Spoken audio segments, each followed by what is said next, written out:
Al-Quran itu bisa merubah hidup saya.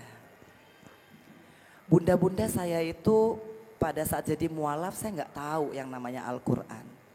Jadi karena di situ, jadi Allah hadirkan ke saya satu pengalaman yang bagi saya inilah yang menjadi momentum kenapa akhirnya saya mempercayai bahwa Islam itu gampang, nggak sulit.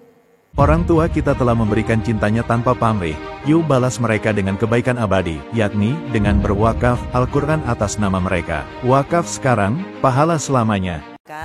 Assalamualaikum warahmatullahi wabarakatuh. Ya Allah, kayaknya gak ada masalah ya pas jawab salamnya gitu. Bahagia ibu-ibu? Wah, alhamdulillah berarti gak ada pertanyaan lanjutan. Berarti kalau bahagia gak ada masalah. Bahagia ada masalah? Masalah apakah? Utang? Gak ada. Masalah suami? Masalah suami? Masalah suami? Ada yang tidak, ada yang iya gitu ya. Gak apa-apa, namanya rumah tangga itu pasti up and down. Gak mungkin rumah tangga itu tuh waduh dari awal pernikahan sampai hari ini tuh gak ada masalah. Pasti ada. Ada masalah dengan suami? Kan lebih jujur lebih enak.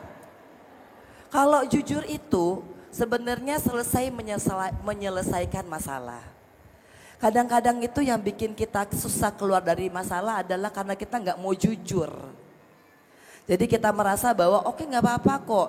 Sedih nggak? Enggak, saya nggak sedih padahal lagi sedih. Bahagia nggak? Bahagia padahal lagi sedang tidak bahagia. Karena tidak mungkin manusia itu dari lahir sampai meninggal tuh bahagia terus. Dan nggak mungkin juga dari lahir sampai meninggal itu sedih terus. Nah, sesungguhnya Al-Quran itu yang saya pelajari karena ini nanti berbicara lebih banyak kepada life experience ya. Gimana Al-Quran itu bisa merubah hidup saya. Bunda-bunda saya itu pada saat jadi mualaf saya nggak tahu yang namanya Al-Quran. Yang saya tahu saya cinta sama Mas Aji. Mas Ajinya ngelamar 3 kali ditolak. Akhirnya harus kawin lari. Dan ternyata pas mau nikah siri itu udah ada ustadznya yang memualafkan. Jadi saya ini masuk nih dipanggil kan, Mas Aji nggak bilang kalau misalkan hari itu tuh akan ada penandatanganan surat mualaf beserta dengan nikah. Jadi masuk saya seperti orang biasa aja masuk gitu ya. Nah pas di dalam kok ini kok kayaknya ini para alim ulama nih ya kan, saya udah mundur salah, maju terus jadi bingung gitu. Tapi pas saya sampai tiba, saya tanya kan ke Mas Haji, ada apa gitu. Oh nggak apa-apa, kamu dengerin aja dulu gitu kan. Nah udah gitu saya dipanggil, ada meja gitu kan. Nah oh ini roman-romannya udah nggak enak nih ya kan. Tapi karena saya cinta ya sama almarhum dan saya mengikuti. Kemudian ada satu asisten yang Mas Haji bilang, Mbak Enji, nanti kalau misalkan Pak Ustadznya ngomong, Mbak Enji ikutin aja gitu kan. Saya bilang, oh jadi ini apa sebenarnya? Tapi kan saya nalar ya, karena saya lihat banyak ada 3 lah gitu. Yang pokoknya ada satu pakai sorban gitu kan, terus ada pakai baju gamis ya. Nah akhirnya Mas Haji tanya, kamu kan saya udah melaksanakan tugas saya, meminta kamu untuk menjadi istri saya ke ayah kamu dan ibu kamu. Kan 3-tiganya ditolak Ninji, kan aku udah bilang ke kamu kalau misalkan kayak begini mendingan kawin lari aja gitu kan. Dan kamu bilang ya udah nanti, emang aku ulur-ulur terus. Karena kan memang belum siap ya pada waktu itu, belum siapnya apa? Belum siap untuk menyakiti hati ayah saya. Nah, jadi kalau misalkan Mas Haji tanya saya kejepit. Saya sayang sama Mas Aji, tapi saya juga nggak mau ngelukain hati mama saya dan papa saya. Jadi kalau ditanya, yang di sininya tanya kapan Mas Aji tanya kapan nikah, saya pasti selalu cari gitu alasan agar supaya saya tidak menjawab pertanyaan tersebut. Kalau ditanya juga sama orang tua saya mengatakan, oh ya udah mau kerja dulu. Tapi ternyata waktu itu kan gak bisa diulur-ulur ya. Singkat cerita pokoknya saya asyhadu alla ilaha illallah, dapat surat mu'alaf, dapat surat nikah siri gitu kan. Nah dan aku merasa ini masih bisa diumpetin. Jadi saya gak bilang sama orang tua saya tuh kalau saya udah nikah, saya udah pindah mu'alaf. Tapi kan Mas Aji tuh ngejar terus, kamu kapan katanya mau bilang sama ayah kamu gitu kan, kamu kapan gitu loh. Nah itu susah banget untuk keluar karena kan kita tahu, karena gini ibu-ibu saya itu kan terlahir dari keluarga yang nyaris sempurna. Dari kecil saya dibesarkan oleh ibu saya yang penyayang. Saya nggak pernah dipukul oleh ayah saya, bahkan tidak pernah dibentak. Dari saya belajar naik sepeda, saya ikut putri-putrian, saya sekolah di Australia, ayah saya nganterin. Semua itu perfect. Artinya di Manado itu keluarga saya tuh termasuk keluarga yang harmonis. Jadi kemana-mana saya selalu pasti dibawa sama ayah saya. Nah dan ketika akhirnya setelah 32 tahun saya dididik oleh ayah saya, kan saya harus mengambil keputusan untuk menyakiti hatinya. Dan ayah saya tuh gak pernah nyakitin hati saya mau minta apa aja pasti saya tuh selalu iyain. Mau ini oke, mau sekolah di Australia iya pergi. Ayah saya pindah ke Amerika kita pun ikut iya. Jadi untuk membuat hatinya terluka itu kan berat buat saya. Tapi saya mencintai Mas Aji. Belum lagi dengan keluarga besar, karena kan pasti kalau dari Manado itu udah mesti lah.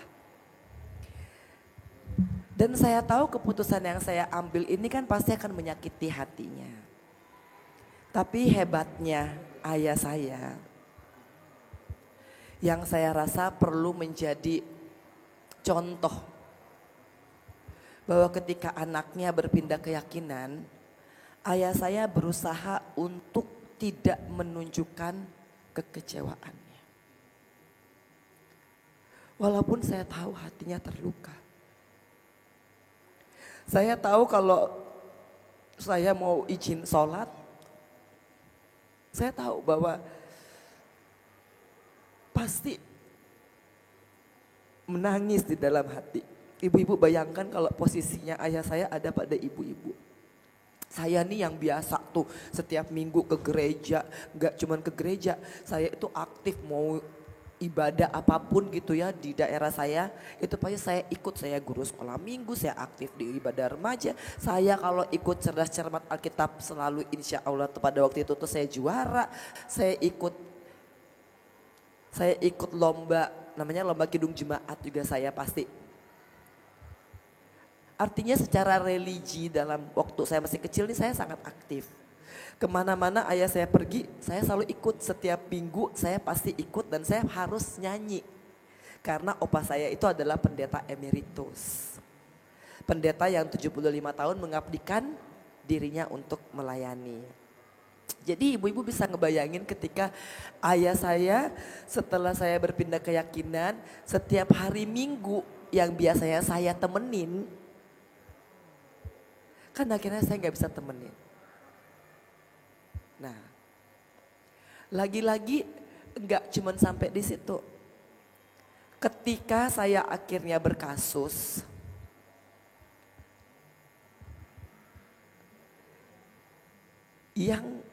karena Mas Aji meninggal kan.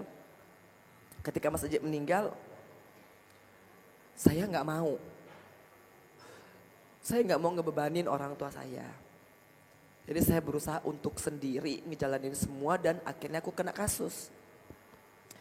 Ketika saya kena kasus itu kan berarti Mas Aji udah gak ada dan yang mendampingi saya itu adalah ayah saya. Jadi ibu-ibu, kalau misalkan ibu-ibu masih punya orang tua,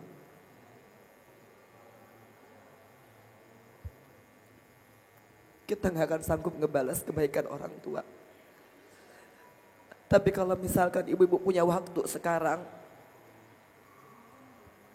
ibu-ibu rawat orang tuanya. Karena saya ngerasa betapa sulitnya orang tua tuh ngerawat anaknya. Yang kadang-kadang pas waktu aku jadi DPR aku sombong banget ya, telepon ayah saya, Angie lagi di mana? Dedi mau ke Jakarta. Bentar, Dad, sibuk. Ada rapat ini, ada rapat itu. Pas datang ke Jakarta gitu loh, saya kali keluar kota, tanyain, Angie kapan balik, makan malam yuk. Aduh Dad, gak ada waktu, entar dulu ya, ini begini. Dan ketika saya jatuh, yang nemenin saya tuh cuman ayah saya. Dan ayah saya tidak pernah nolak untuk datang ke lapas. Dalam 10 tahun, seminggu 3 kali. Gak pernah absen. Walaupun saya tahu itu butuh perjuangan yang besar karena Bunda Maya juga bolak-balik ya masuk lapas. Belum ngambil kartunya, belum masuk ke dalam, belum dicek body. Berangkat dari rumah jam 9, nyampe di rutan Pondok Bambu, lapas Pondok Bambu jam 10, ngambil kartu dulu. Ngambil nomor antrian, ngambil nomor antrian, nunggu buat masuk jam 1.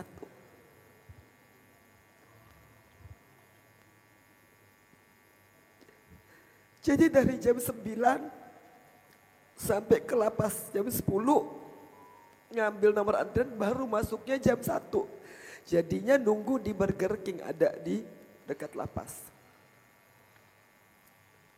Berarti ayah saya dan ibu saya harus menghabiskan waktu sekitar 4 jam buat masuk. Dan ketemu saya setengah jam, 1 jam, baru balik lagi. Jadi ayah saya tuh ngambil nomor antrian, nanti Kianunya masuk karena kita ada pegang nomor antrian. Nah, jadi kalau bicara soal kenapa saya sampai saat ini tuh insya Allah yakin dengan Allah dan Al-Quran. Karena sesungguhnya saya melihat ayah saya. Karena ayah saya itulah yang sebenarnya mengatakan kepadaku, kalau kamu mau pindah agama, emang kamu tahu kitabnya apa? Emang kamu tahu siapa Nabi Muhammad SAW? Ayah saya menyebutkan Nabi Muhammad. Dan karena ayah saya itu profesor, doktor, master. Jadi saya dari kecil sudah terbiasa untuk memberikan jawaban berdasarkan riset. Jadi saya nanti ketemu misalkan di minggu depan kunjungan, saya harus mengatakan bahwa oh Al-Quran itu isinya begini. Oh diturunkannya begini. Kenapa harus tulisannya bahasa Arab? Kenapa tidak dilatinkan? Nah itu pertanyaan-pertanyaan begitu yang sesungguhnya bagi saya ternyata itulah jalan akhirnya saya bisa mempelajari Islam dengan lebih baik.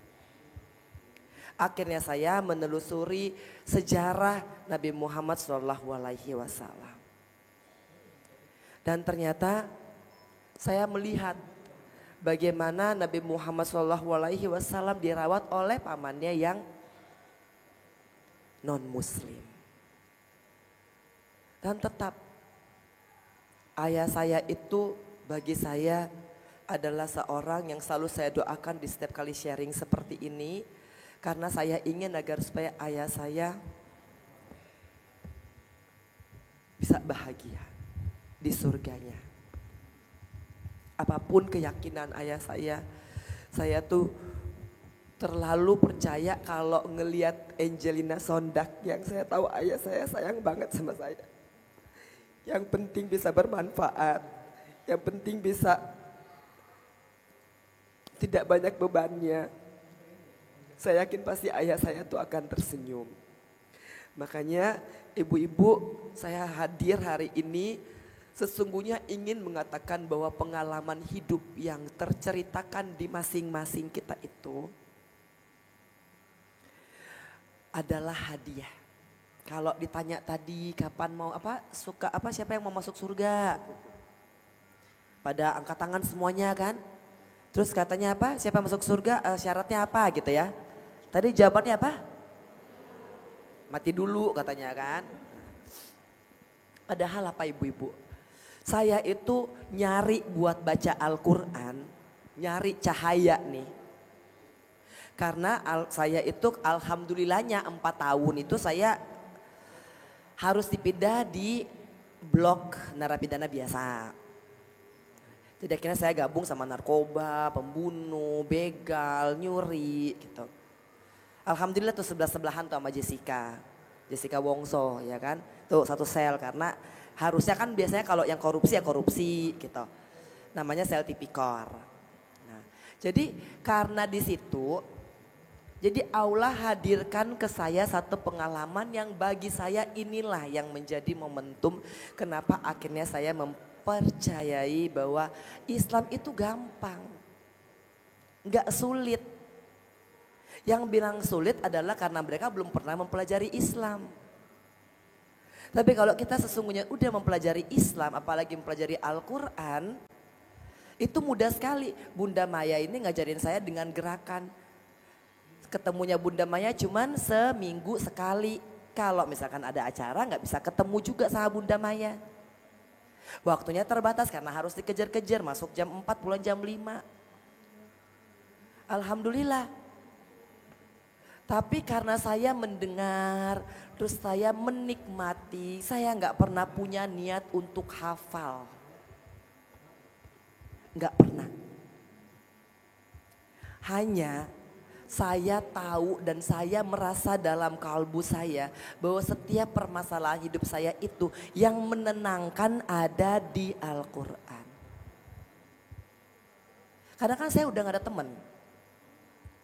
Teman saya mah udah lari, ya kan. Saya itu Mas Haji meninggal, setelah itu 2 tahun saya di penjara, kakak saya meninggal. Kakak saya itu yang sebenarnya ngurusin keperluan saya, mau makan enak, saya pengen makan menado dibawain, saya pengen pakai baju A dibawain. Dan kita cuma 2 bersaudara. Jadi pada saat Mas Aji meninggal, kakak saya almarhum mengatakan, "Ji, kamu gak usah khawatir. Karena nanti Kianu saya ngurusin. Tenang aja, kamu masih punya kakak." Karena saya ada kakak saya tuh deket banget. Saya sekolah di Australia sama kakak saya tuh jadi kakak saya tuh emang yang selalu melindungi saya. Nah ketika saya 2 tahun di dalam, kakak saya meninggal. Padahal janjinya kakak saya waktu Aji meninggal, Ji tenang ya pokoknya kamu gak usah khawatir, kamu kan adik saya paling sayang sama kamu. Begitupun ketika kakak saya harus mengantarkan saya ke dalam penjara. Kakak saya bilang, kamu gak, udah deh pokoknya kamu masuk aja, yang penting aku akan cari jalan biar kamu cepat bebas. Kamu gak usah pikirin mami, kamu gak usah pikirin papi, kamu gak usah pikirin Kianu, ada saya kan anak laki-laki Ji. Udah pokoknya kamu tenang aja. Tapi ketika itu 2 tahun kemudian kakak saya meninggal. Berarti saya gak punya pegangan lagi. Padahal kakak saya meninggal itu 3 bulan sesudah hukuman saya dinaikkan. Jadi hukuman saya dari 4,5 tahun kan dinaikkan jadi 12 tahun. Itu kakak saya yang datang kasih tahu lebih dulu. Kakak saya datang ke lapas, kakak saya bilang, "Ji pokoknya kamu gak usah, jangan stres Ji ya, jangan nangis ya. Nanti pokoknya aku urusin." Tuh, kan aku bilang, terus Kianu gimana Frank, nama kakakku Frank. Terus Kianu gimana Frank, sekolahnya gimana, nanti gimana kalau aku dihukumnya 12 tahun tambah 5 tahun berarti 17 tahun. Berarti aku ketemu Kianu udah 19 tahun dong. Terus gimana? Almarhum kakak saya bilang, udah kamu gak usah khawatirin Ji. Gitu. Selama masih ada aku yang akan urusin. Ayah saya ketika dengar saya naik 12 tahun itu kena stroke. Stroke ringan itu kakak saya yang ngurusin. Jadi saya ketika saya di dalam, saya nggak begitu terlalu sedih karena saya tahu di luar itu ada kakak saya. Dan kakak saya akan ngurusin semuanya. Termasuk bayar sekolahnya Kianu, termasuk ngurusin pakaian aku. Kianu punya keperluan. Nah jadi pas kakak saya meninggal, itu saya nggak punya siapa-siapa.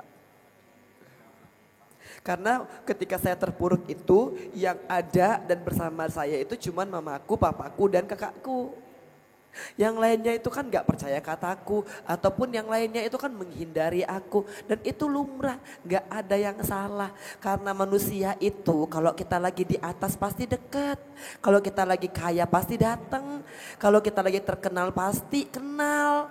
Tapi kalau giliran kita kena musibah kita bukan siapa-siapa. Walaupun kenal bilang gak kenal. Kalau kita lagi terkenal dia gak kenal bilangnya kenal. Tapi kalau kita udah susah apalagi di penjara, walaupun berteman, walaupun mungkin makan sepiring, walaupun mungkin tidur sekasur, ditanya kenal gak Angelina Sondak? Enggak. Dan itulah manusia. Enggak apa-apa. Wajar. Karena sesungguhnya Allah sedang ingin mengatakan kepadaku, kamu jangan berharap sama manusia, udah. Lepasin. Tapi waktu itu kan saya belum tahu Al-Quran. Saya nggak ngerti Al-Quran dan saya nggak punya teman. Walhasil saya itu ada di sel karena saya udah kurang mampu. Jadi saya ditempatkan di sel besar berisi 24 orang, kadang-kadang 18 orang. Nah, alhamdulillah selama di sana tuh saya selalu tahajud, tapi salah tahajudnya. Karena pertama tahajudnya itu karena pengen minta diringankan hukumannya. Makin saya tahajud nih, makin kenceng saya tahajudnya. Saya lakukan semua sholat. Hukumannya bukan turun ibu-ibu, naik. Karena memang tujuannya salah. Ternyata tahajudnya saya ini karena saya ada maunya.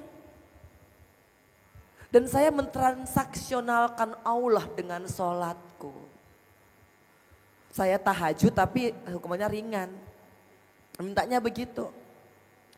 Jadi ketika makin kenceng nih ibadah saya mulai belajar ngaji karena saya ditempatkan di blok besar. Alhamdulillahnya pas di blok besar itu ketemu dengan seorang hafizah. Jadi ini awal ceritanya nih saya itu belajar ngaji. Nah saya satu kamar dengan yang namanya Umi yang saya nggak tahu sekarang beliau ada di mana. Nah, hukumannya waktu itu cuma singkat, cuma 3 bulan. Nah, saya ditempatkan satu sel dengan beliau. Di setiap tahajudnya saya, karena kita nggak boleh pakai lampu di lapas. Jadi saya pasti selalu cari lampu di luar sel. Jadi kalau misalkan ini nih jerujinya, saya pasti akan menggeserkan badan saya sedikit agar supaya saya bisa membaca Al-Quran. Karena kalau misalkan kita pasang lampu pasti yang lainnya komplain. Tapi di saat-saat itulah saya merasa sangat dekat dengan Allah. Ketika saya bacanya terbata-bata, Uminya datang, Mbak Enji. Emang Mbak Enji mau belajar baca Al-Quran? Karena saya pada waktu itu masih baca Latinnya. Oh ya boleh Umi gitu. Saya belajar dari Iqra 1 sampai lulus sama Umi ini. Yang sampai sekarang saya nggak tahu namanya siapa. Dan itu kita lakukan pokoknya setelah sholat tahajud menjelang sholat subuh. Itu pun bisik-bisik. Makanya ibu-ibu kalau punya kesempatan belajar Al-Quran tanpa harus nyuri-nyuri segerakan. Karena banyak orang yang ingin belajar Al-Quran tapi itu lampu gak ada. Gurunya gak ada. Kadang-kadang kita tuh ada gurunya, ada Al-Qurannya, kitanya yang males gak mau belajar. Nah singkatnya setelah itu saya mulai mempelajari Al-Quran. Dan Yang sangat mengagumkan adalah ternyata Al-Quran itu tuh kalau ibu-ibu nikmati ya ibu-ibu. Resapi, tahu artinya. Itu tuh udah kayak temen yang bicara. Jadi Allah itu hadir dalam ayat-ayat sucinya. Jadi kalau kita tanya, emang Allah mana? Allah ada dalam setiap huruf yang kita baca. Saya pertama kali baru memahami arti daripada Al-Quran. Karena alhamdulillah Bunda Maya ngajarinnya pakai artinya.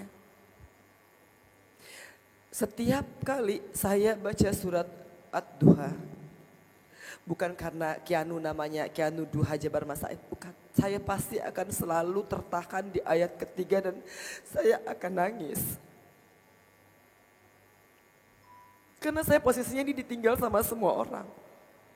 Jadi ketika saya mengatakan Allahu Akbar, saya masuk ke surat Ad-Duha, Wad-Duha, walaili idha saja. Ma wa ada robuka wa makola. Allah gak bakal ninggalin saya. Enggak. Jadi setiap kali saya baca ma wa ada robuka wa makola itu saya ulang berkali-kali karena saya mau yakinin ya Allah saya sendiri tapi engkau tidak meninggalkan saya kan. Makanya ibu-ibu, dunia ini akan meninggalkan kita atau kita akan meninggalkan dunia ini. Tapi Allah tuh gak pernah. Dan sampai hari ini Allah buktikan. Kalau saya taruh Allah dalam hatiku, saya sholatnya hanya menyembah Allah. Allah yang tahu hatiku dan dia yang memenuhi semua kebutuhanku. Gak perlu minta. Allah maha kaya, rumah satu mah bukan masalah, 10, 1000 aja kecil bagi Allah. Mobil bagi Allah bukan masalah. Masalahnya apa? Kita mengecilkan Allah dengan hanya meminta apa yang kita mau. Padahal Allah menyediakan lebih dari itu. Tapi karena kita transaksional ke Allah, sholat duhanya karena pengen rezekinya ada banyak, sholat tahajudnya karena pengen masalahnya selesai. Bukan itu, Allah gak minta itu. Karena Allah tahu hati kita. Yang Allah inginkan agar supaya ketika kamu mengatakan Allahu Akbar, benar-benar Allah yang Akbar. Ketika kamu mengatakan Qul huwallahu ahad, cuman Allah loh yang tunggal, satu. Tapi kita sering menduakan Allah kita. Kita duakan dengan harta, kita duakan dengan suami, kita duakan dengan anak. Allahu Samad, tapi enggak Allahu Somad kitanya. Kita carilah orang, kita carilah siapa, ada orang pintar, ada apa. Juz 30 itu udah sangat indah bagi saya. Banyak sekali kekuatan yang saya dapatkan. Datanglah Bunda Maya ngajarin Al-Fat semua, tambah lagi. Padahal dengan surat-surat pendek itu aja saya udah bisa merasakan bahwa Allah itu ada. Makanya kalau mau dikatakan tadi, oh mau masuk surga, iya siapa yang masuk surga, saya masuk surga. Al-Baqarah 2:14. Hasibtum. Ini para penghafal Al-Quran nantinya sama Ustadz Bobby nanti ya. Belajar ngajinya jadi tahu artinya. Di ujungnya hanya dikatakan apa, dan ini yang selalu menguatkan saya. Karena di ujung ayat 216 dikatakan, Inna nasrullahi qarib. Inna nasrullahi qarib. Pertolongan Allah sungguh dekat. Saya dihukumnya 17 tahun waktu itu, tapi pertolongan Allah sungguh dekat. Saya yakin walaupun kelihatannya jauh banget ya Allah. Tambah 17 tahun lagi saya gak sanggup. Tapi kata Allah apa, pertolonganku sungguh dekat. Ditambah lagi Bunda kasih Al-Fat, Inna fatana laka fatan mubina. Udah pasti menang. Tapi menangnya bukan menangnya manusia. Ternyata menangnya itu adalah apa? Allah insya Allah mau bersemayam di hati yang bersih. Kalau kita ini Angelina Sondak ini masih nyimpan dendam, masih benci, masih gak terima. Karena saya ketika saya itu ditahan, posisi saya tuh lagi tinggi-tingginya. Duit lagi banyak banget, waduh ya Allah, mobil lagi banyak, rumah lagi banyak, kekuasaannya. punya suami ganteng, anak-anak juga cantik dan ganteng. Itu udah kayak hidup di mana? Waduh, udah kayak film-film apa kalau mau dibilang tuh Alice in Wonderland. Gak ada yang kurang. Nah, terus tiba-tiba ngalamin kayak begini plek. Tapi apa? Tapi ternyata Allah ingin saya menang. Menang dalam arti apa? Kalau misalkan saya itu hanya dihukum 4,5 tahun dan saya dapat remisi karena ada PP 99 yang sudah dihapus, saya bisa bebas hanya 2,5 tahun. Kalau saya bebas 2,5 tahun, saya masih punya banyak duit dan saya akan berpikir bahwa duit bisa menyelesaikan semuanya. Karena saya berpikir duit masih bisa menyelesaikan semuanya, saya juga akan jadi penggila duit.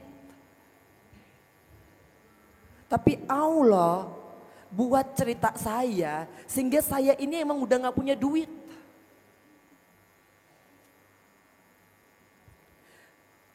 Bahkan ketika ayah saya masuk rumah sakit, saya mau pinjam hanya 5 juta ke orang karena ayah saya tuh perlu untuk disuntik. Itu gak ada yang minjemin.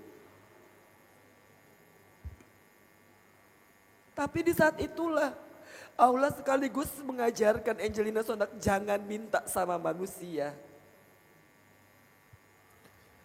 Kau minta sama manusia udah ngantri di wartel gitu loh. Sampai saudara pun gak mau minjemin ibu-ibu.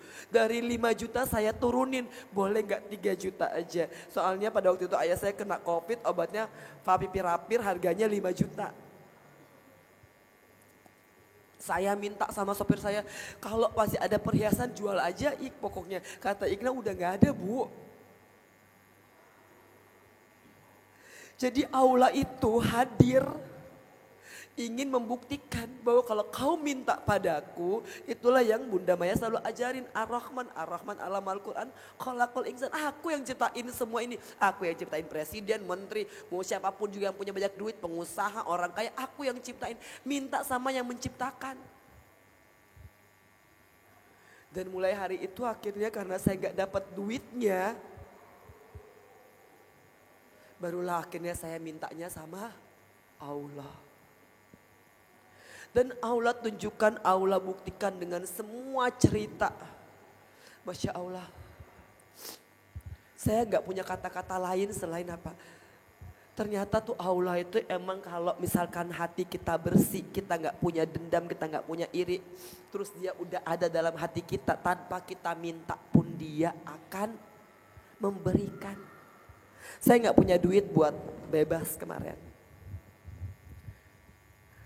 Karena memang harus ada yang diurus lah, A, B, C, D semuanya.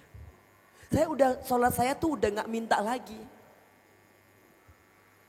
Ya kalau mau bebas-bebas lah gitu. Bang saya gak pernah ingat tanggal, saya gak pernah ingat hari. Karena kalau saya hafal tanggal sama hari itu makin nyesek gitu di hati. Karena apa ya, setiap lebaran saya gak dapat remisi. Setiap Agustusan saya gak dapat remisi.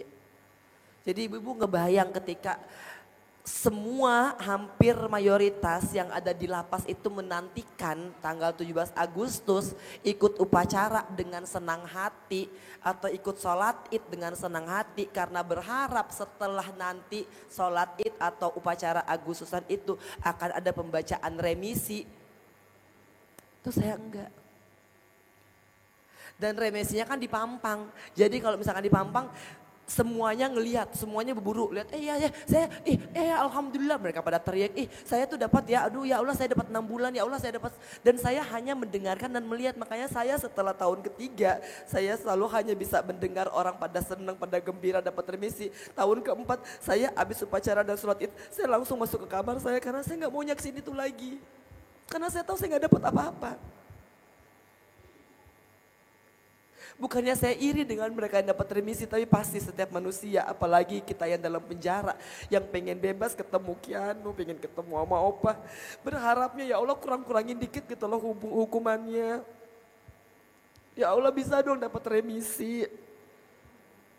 Tapi kan gak dapat, jadi setiap tahunnya akhirnya 6 tahun setelah itu saya udah gak mau lagi untuk bertahan lama setelah sholat itu pasti saya langsung masuk kamar. Habis upacara saya langsung masuk kamar. Saya sibuk dengan lukisan saya sibuk dengan bikin lagu, bikin puisi, bikin buku daripada saya mendengar hal-hal begini dan bikin saya nangis. Karena saya nggak mau nangis banyak-banyak karena saya tahu kalau misalkan saya nangis nanti mata saya bengkak, Keanu datang, Keanu sedih. Kadang kan saya nggak mengatakan ke Keanu kalau saya di dalam.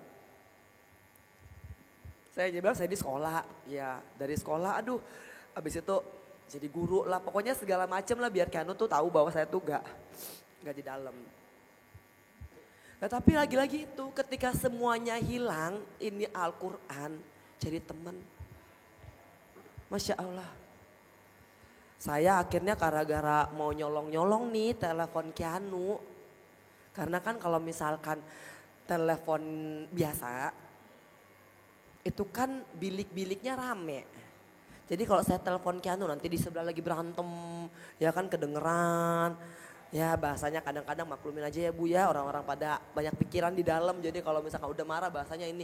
Jadi saya akhirnya jadi ya apa ya kerennya sih cleaning service lah gitu. Nah, jadi yang bagian nyapu lah apa dan segala macam. Dan sebenarnya apa karena ketika udah nggak punya ini nih kan harus pakai otot nih. Jadi saya agak preman kalau di dalam tuh. Ya kan demi apa? Demi menjaga kelangsungan hidup sebenarnya ibu-ibu. Kalau enggak saya mau bagaimana ya kan padahal saya masih punya keinginan untuk bertemu Keanu. Jadi akhirnya saya tuh jadi cleaning service karena apa? Karena kan kalau nyapu, ngepel, bersihin got itu kan saat warga binaan lainnya udah masuk sel. Nah kalau mereka udah masuk sel kan baru nih kita bersihin tuh semuanya lapasnya tuh biar kinclong. Kalau itu kan berarti wartel kosong. Nah, berarti kan aku bisa telepon Keanu dan Keanu merasa seakan-akan saya ini lagi di mana gitu. Kalau enggak kan kalau lagi siap, karena udah bahasanya udah deh. Jadi kan kedengeran banget gitu loh, waduh ini kayak suasana di mana gitu. Nah, jadi akhirnya itu saya lakukan berkali-kali. Dan ketika Keanu nggak dapat jam kunjungan, karena saya ini ya petugas bersih-bersih lah, kadang-kadang disuruh bersihin taman di luar. Kan kesempatan buat saya lagi walaupun cuma lihat Keanu sebentar gitu.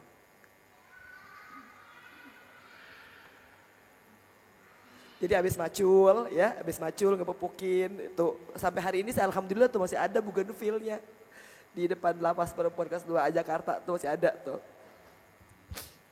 Jadi saya janjian sama Pak Ikna pokoknya kamu tuh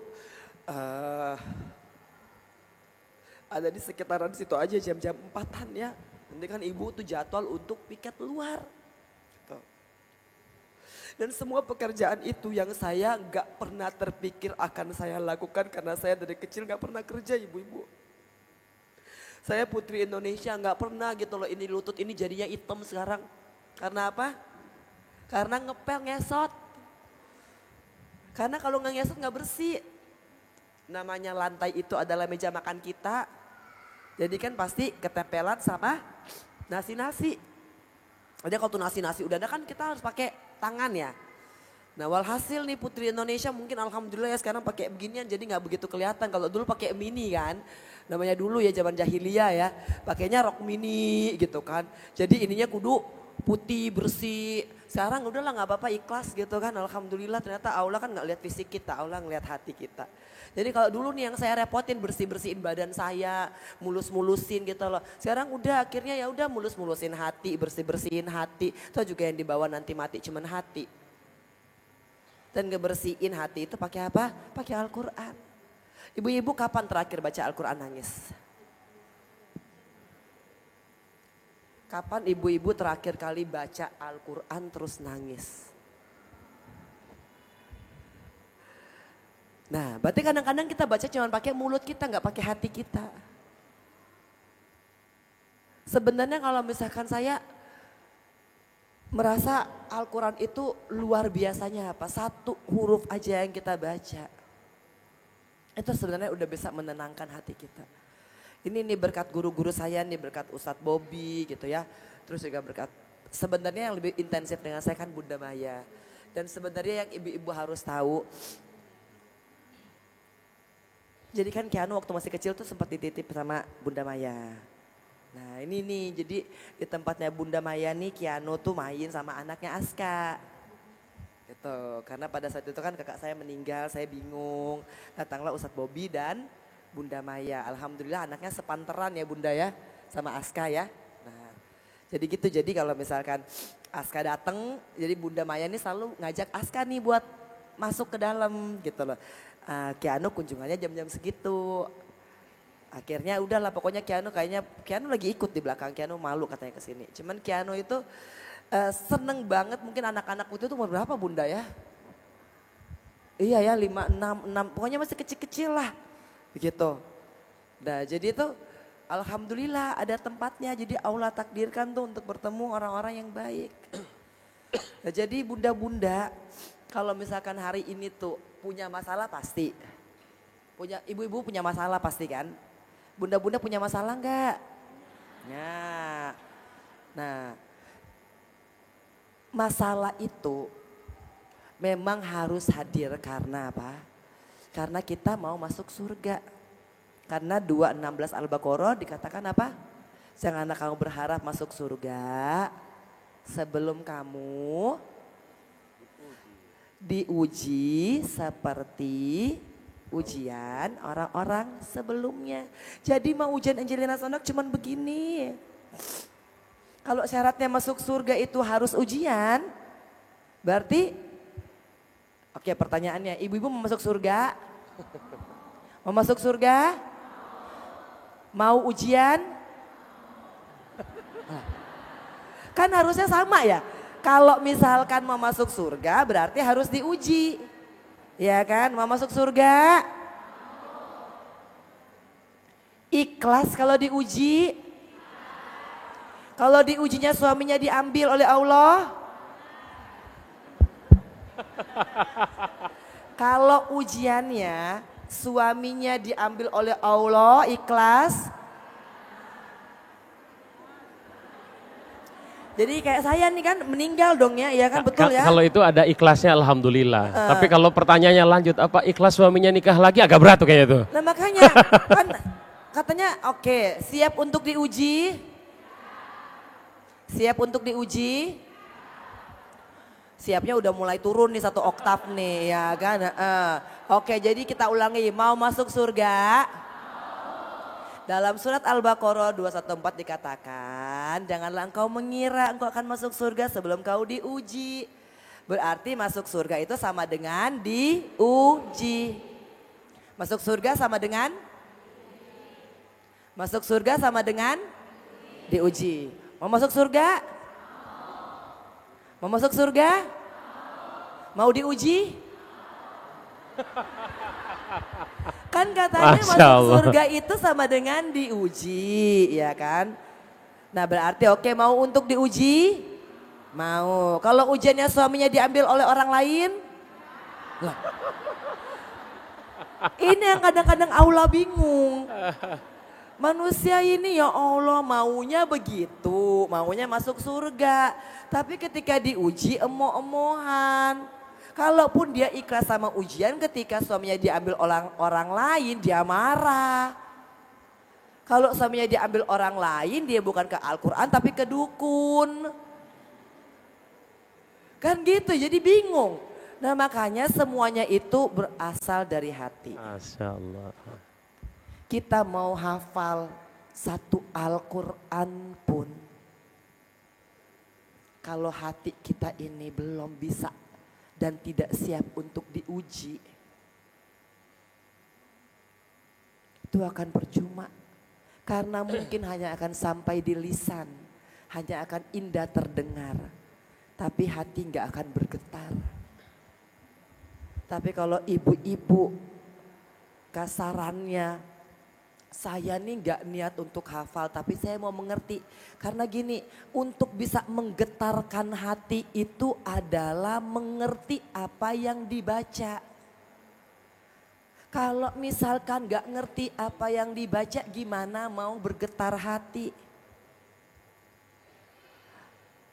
Ayat kursi pasti tahu semua.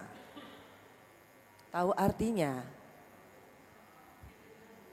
Jadi kalau lagi baca ayat kursi ngusir setan gitu ya.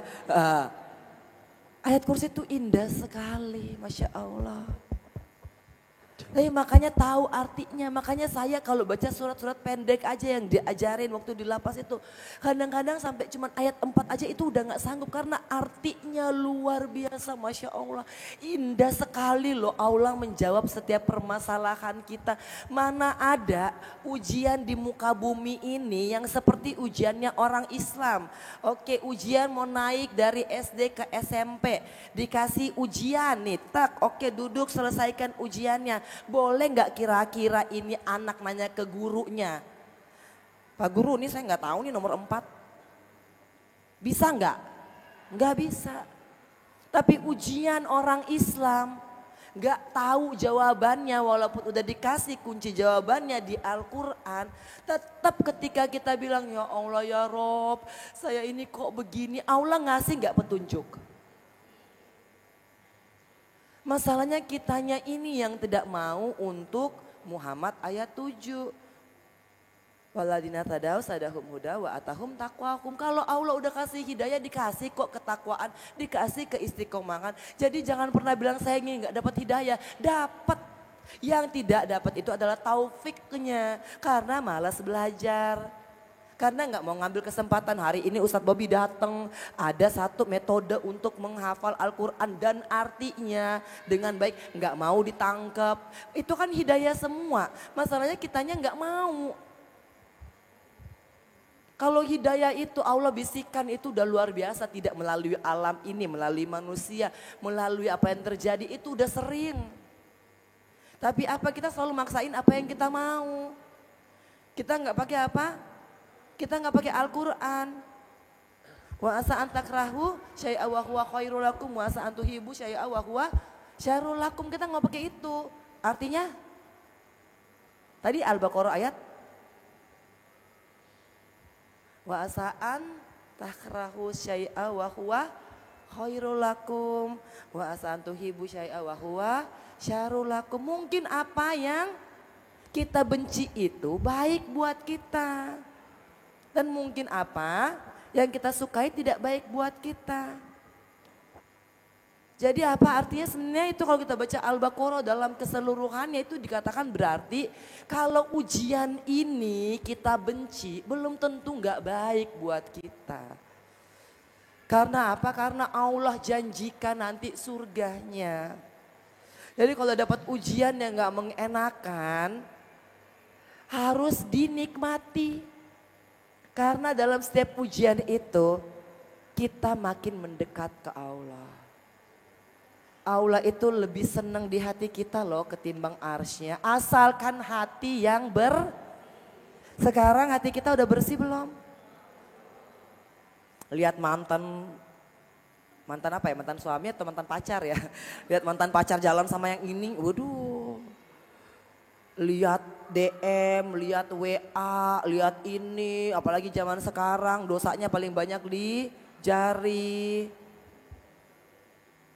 Terpancing, sibuk nanyain urusan orang.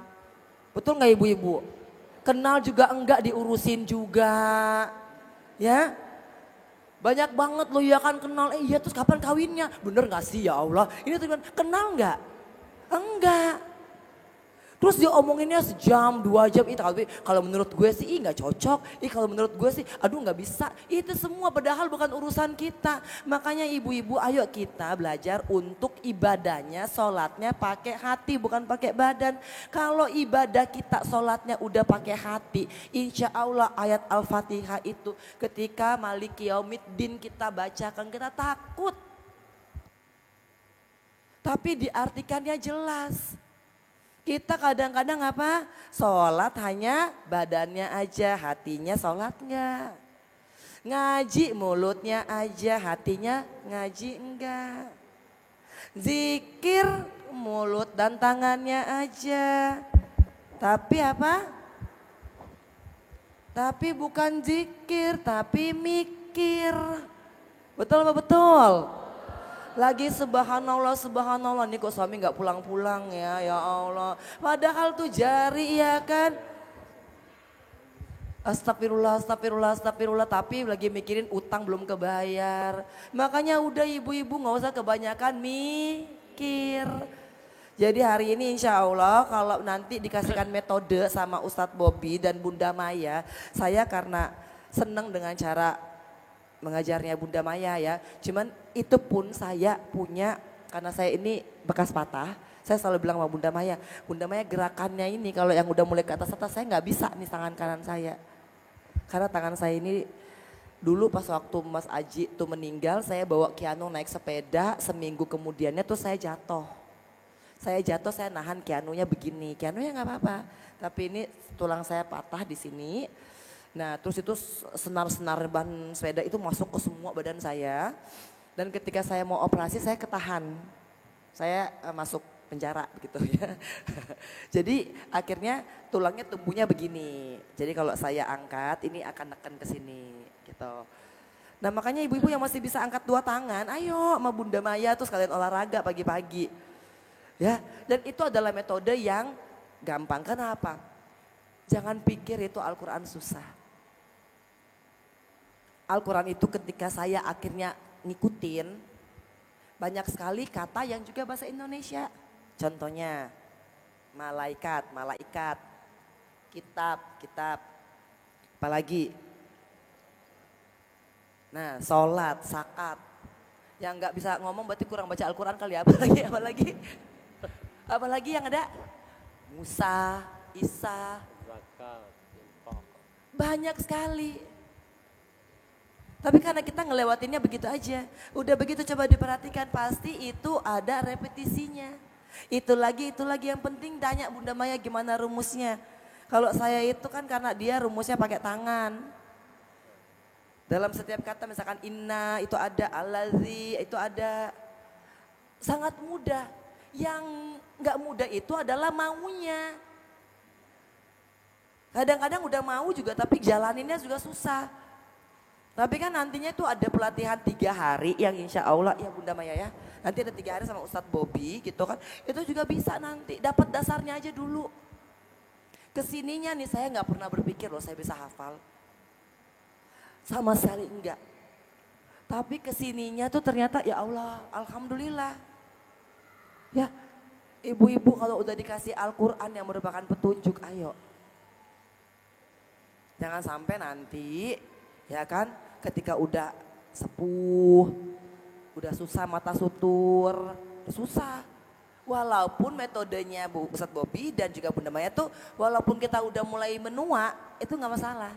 Karena banyak juga partisipan yang memang masih yang udah berusia sepuh. Alhamdulillah kalau bunda-bunda menikmati Al-Quran, ngadepin masalah tuh udah santai aja. Mau diomongin orang ya udah alhamdulillah. Ya kan mau ditipu orang udah alhamdulillah. Uang juga bukan punya kita. Ya. Kenapa kita ngerasa ketipu? Uang bukan punya kita kok, punya siapa semua? Punya Allah. Ya udah kalau punya Allah semua, kalau ada yang pinjemin duit 10 juta ikhlasin dong ya kan punya Allah katanya. Ikhlas nggak? Ditagih pasti sama ibu-ibu dulu nih ya kan.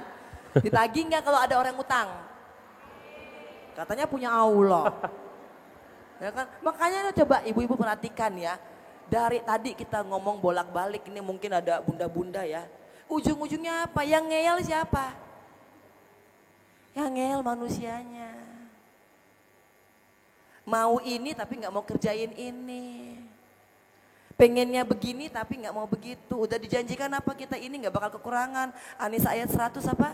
Wa may yuhajir fi sabilillahi yajid fil ard muragaman katsira wa sa'a. Hijrah dulu. Ini semua nih lapangan bumi dunia ini tuh bakal jadi lapang buat kita.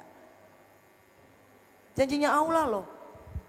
Nah kita ini kan kebalik, mau kaya, mau terkenal tapi nggak mau hijrah. Padahal apa semua Al-Quran itu udah lengkap, jelas, tegas. Kalau mau begini ya begini dulu, dikasih tahu jalannya sama Allah. Dan Islam itu paling mudah karena apa? Kalaupun kita nggak kuat puasa bisa ganti. Kita ada dalam perjalanan bisa kodok sholatnya, apalagi Makanya kan suka heran ya kalau misalkan udah dikasih begitu banyak kemudahan sama Allah, kitanya yang nggak mau jalanin, berarti yang ngeyel adalah. Jadi lagi-lagi nih saya tanya terakhir sebelum menutup ini, mau masuk surga? Kok ketawa ibu-ibu?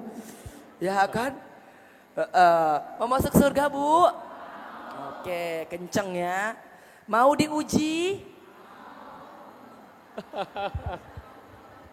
Ujiannya kalau di dunia kan multiple choice, essay gitu ya. Ujiannya mau yang bagaimana? Yang ringan. Tadi Al-Baqarah 2:14 kan udah dibilang. Janganlah engkau berharap untuk masuk surga kalau belum diuji seperti orang-orang sebelumnya. Kira-kira Al-Quran diturunkan pada tahun berapa dan orang-orang sebelumnya tuh siapa aja? Nabi Ayub. Wah. Yunus, siapa lagi? Yusuf, siapa lagi? Lah. Ya udah pilih aja mau ujiannya seperti Nabi siapa? Masya Allah. Kan katanya kalau mau masuk surga harus diuji seperti orang-orang sebelumnya. Makanya kalau lagi dikasih ujian yang ringan jangan kebanyakan ngeluh. Kalau misalkan sakitnya cuman bisul jangan bilang kanker. Karena apa? Alasan nanti mau minta izin dari kantor. Kalau telat ke kantornya jangan pakai alasan orang tua sakit. Kalau nanti sakit beneran gimana? Kebanyakan mendramatisir keadaan itulah yang membuat kadang-kadang kita susah. Masya Allah. Makanya saya ini sebenarnya tadi saya bilang saya sebenarnya nggak mau nangis. Karena apa? Karena ujian saya itu belum seberapa. Ujian saya itu masih kecil. Karena kalau semuanya pakai Allah, ujiannya itu terasa ringan. Insya Allah. Gak ada yang terasa berat. Bisa pada awalnya. Saya, Angelina Sondak ini juga masih kadang-kadang suka julid. Lihat orang, oh iya ya. Tapi udah diperpendek frekuensinya. Astagfirullah, langsung tobat, astagfirullah. Tapi tobatnya yang benar. Baik. Ya. Makanya ibu-ibu hari ini kalau kita udah tahu Al-Quran, kita tahu kita mau kemana. Mau kemana ibu-ibu? Ke surga. Berarti ini tempat transit. Kalau transit, saya nih misalkan mau ke mana nih? Ke Inggris. Kalau ke Inggris gimana ya bun? Transitnya di mana nih? Jepang misalkan. Kalau kira-kira transit nih, mau ke Amerika transit di Jepang. Kira-kira bawa bagasi nggak turun? Bagasi loh ya, bukan kabin. Kira-kira nih, kita ini kan dari Jakarta nih masukin bagasi. 20 kilo sekarang ya bagasi ya? Hah? Oh 23, ya Allah, iya kan 23. Oke, bagasi masuk 23. Check in, masuk boarding, ada bawa cabin, ya kan? Kalau misalkan tujuannya ke Amerika berarti bagasinya diturunin di mana? Di Amerika. Kalau transit kira-kira turunin nggak bagasinya? Enggak. Kalau lagi transit, bawa ala kadarnya aja. Ya. Gak usah dikumpul-kumpulin. Ya pikirin aja yang di akhirat. Karena kemarin ketika launching lagu Mengenangmu, itu lagu Mengenangmu itu kan saya buat Mas Aji. Mudah-mudahan ibu-ibu udah pada ikutin ya IG saya dan juga YouTube saya ya, mudah-mudahan ya. Karena itu adalah tempat saya mencari rezeki yang halal. Ya, tolong dibantu di subscribe, di like, di share, di komen, pokoknya semua deh, gitu ya. Nah, di situ Ibu Atalia Ridwan Kamil mengatakan anak saya dari kecil udah berprestasi. Piagam sana sini, anak saya baik sekali. Tapi apa Mbak Enji? Cincin aja tidak dibawanya pada saat meninggal. Jadi itu Eril lepaskan memang. Dia lepaskan sebelum akhirnya hanyut terbawa arus di sungai. Yang artinya kita ini gak akan bawa apa-apa. Rumah besar, harta banyak, kekuasaan banyak, jabatan tinggi. Emang Allah mau tanya, Enji kamu dulu anggota DPR berapa periode? Nggak ada. Makanya udah, kita nih kebanyakan ngumpulin yang di dunia aja. Targetnya cuman dunia, mikirin yang di dunia. Punya rumah satu maunya 2, anak maunya harus begini. Mobil maunya hanya begini. Itu karena apa? Cuman mau nyenengin kata manusia. Bener apa bener? Cuma karena pengen diakui manusia kan? Karena supaya dibilang, oh iya ya ibu ini nih bawa mobilnya ini. Ih rumahnya begini bagus loh. Sekarang udah kita pusingin aja kata Allah. Allah maunya kita kayak apa.